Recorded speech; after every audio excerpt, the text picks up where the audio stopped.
Brandon, with the Royal Rumble right around the corner, I want to know what you think about all of the potential winners of the individual matches. Okay, we're not going to be predicting the whole show. I don't want to do all that. But I want to talk about the matches themselves, because the matches themselves are the most exciting bits of wrestling maybe throughout the entire calendar year. I don't know. The Andre the Giant Memorial Battle Royal is pretty sick.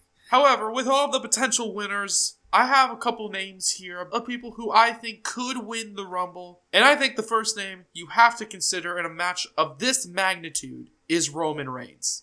Now imagine, Roman Reigns shocks the world, wins the Royal Rumble, goes on and challenges Cody. We have Roman, Cody 3. And then Roman beats Cody at WrestleMania.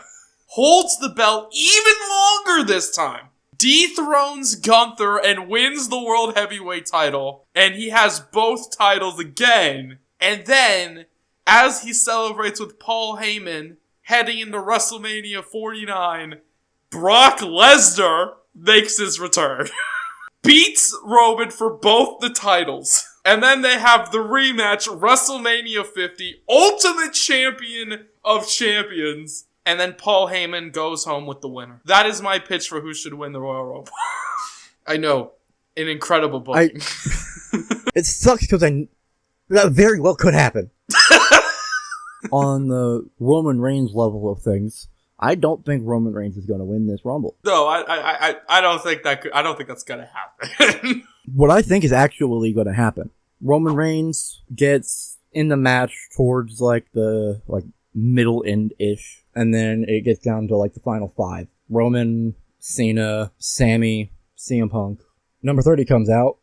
It's The Rock. And then there's this whole stare-down thing with The Rock and Cena. Meanwhile, CM Punk gets eliminated by the already eliminated Drew McIntyre. Okay, I can see that as well. Cena almost gets eliminated, but then ends up eliminating The Rock. And then after Super Cena is super against the rope, about to go over, but then Sami Zayn comes behind Roman Reigns and eliminates him from the Rumble.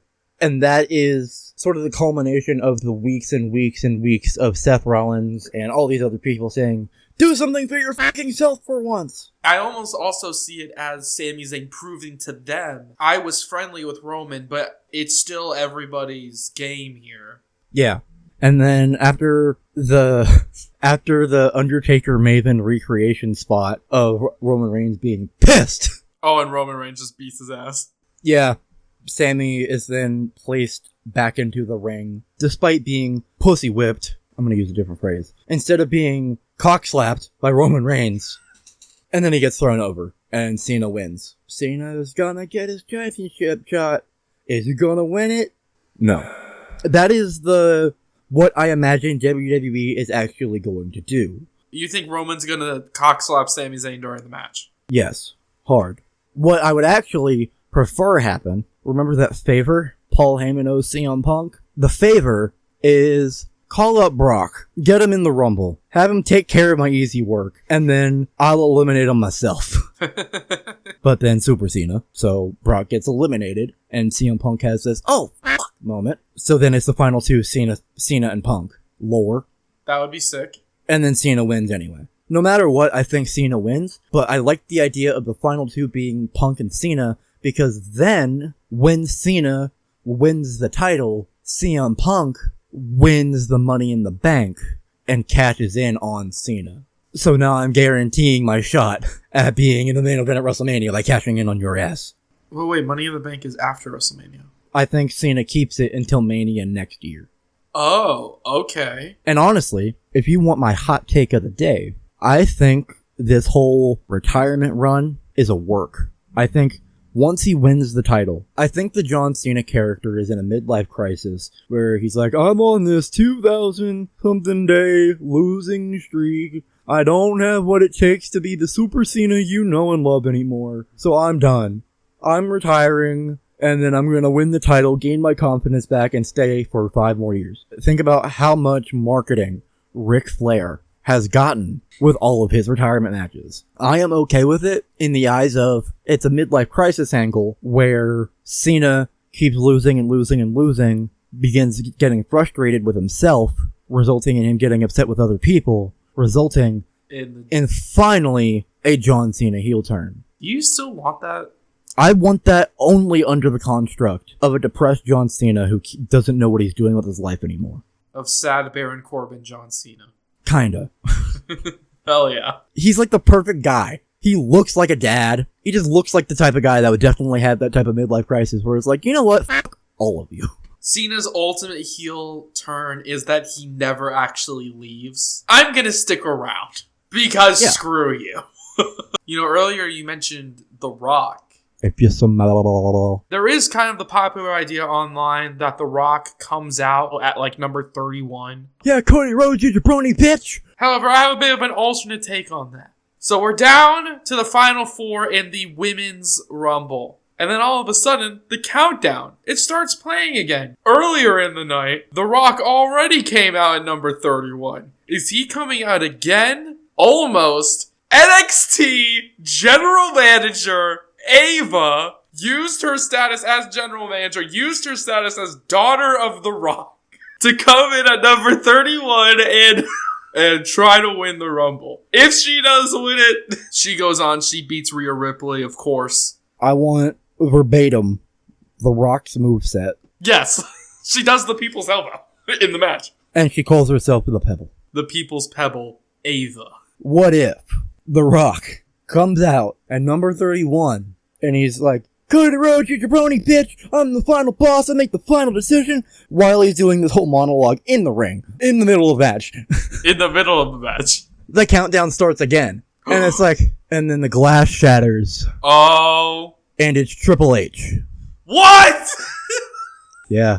Oh shit. Triple H, he steals the glass shatter? You know what? Fuck it, why not? It's both. But then for it, two dudes with attitude. No, wait, what was their name? It was... The two-man power trip. I knew it was two something. It's too cool.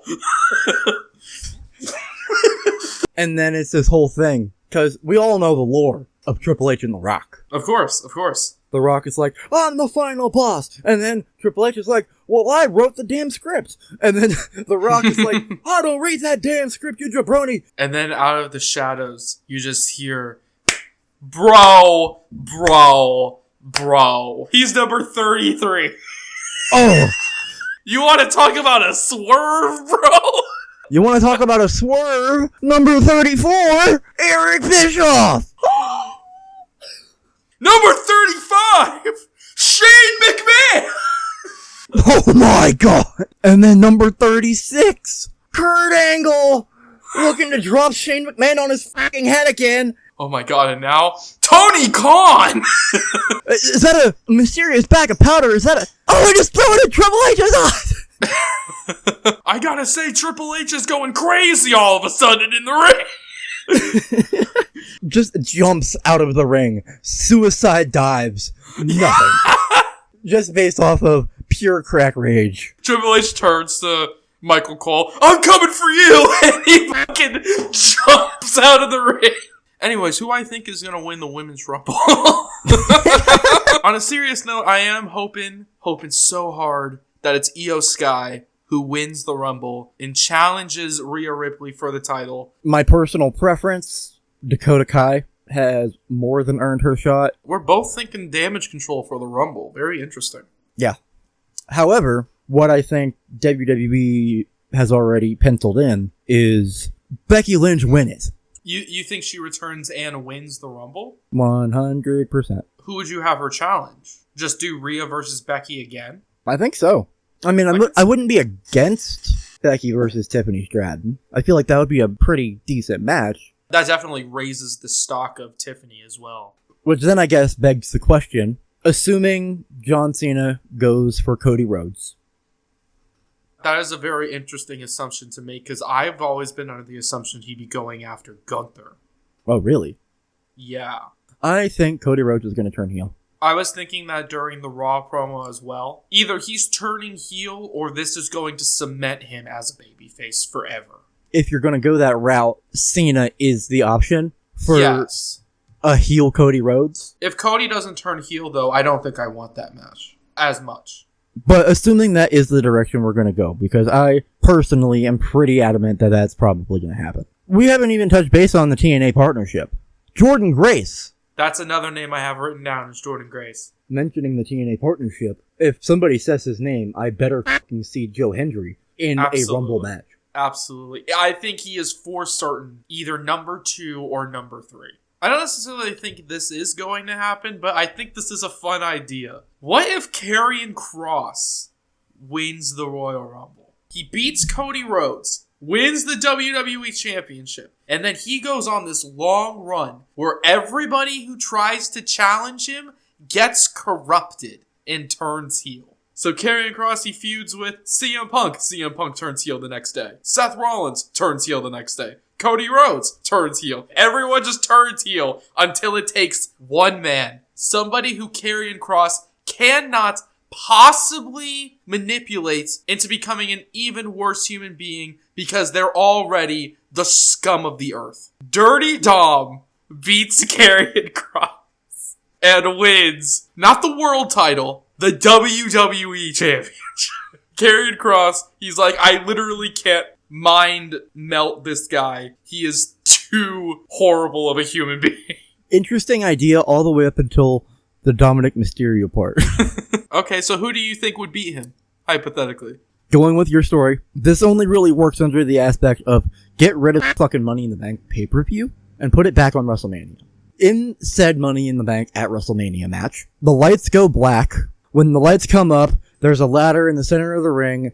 Uncle Howdy is holding the Money in the Bank briefcase. Okay, so this feud continues with the Final Testament. The lights go out again. The briefcase is gone. Uncle Howdy is gone. Everybody in the ring is dead. Just dead. Then later in that night is the match, Cody Rhodes versus Karrion Kross. And as Karrion Kross hooks the leg, the lights go out again, and it's Uncle Howdy. What a WrestleMania main event we're booking here, dude. And he cashes it in. He pulls a Seth Rollins.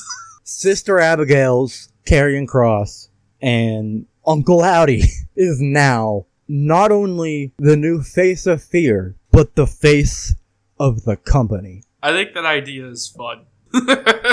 And then every title defense is just the lights go out, the lights come back up, 1, 2, 3. And they're just dead. All the way up until the lights go out one night. But when the lights come back up, we get the dead man, Undertaker. Oh my gosh. Taker always comes back. But with the Royal Rumble coming up this weekend, we want to hear from you. Who do you think will win? And of course, if you liked this video, please do that, like it, and subscribe. That helps us a lot. And when Best Buddy Mannequin Kevin wins the Royal Rumble, we want to know who you think he will be challenging for. Let us know.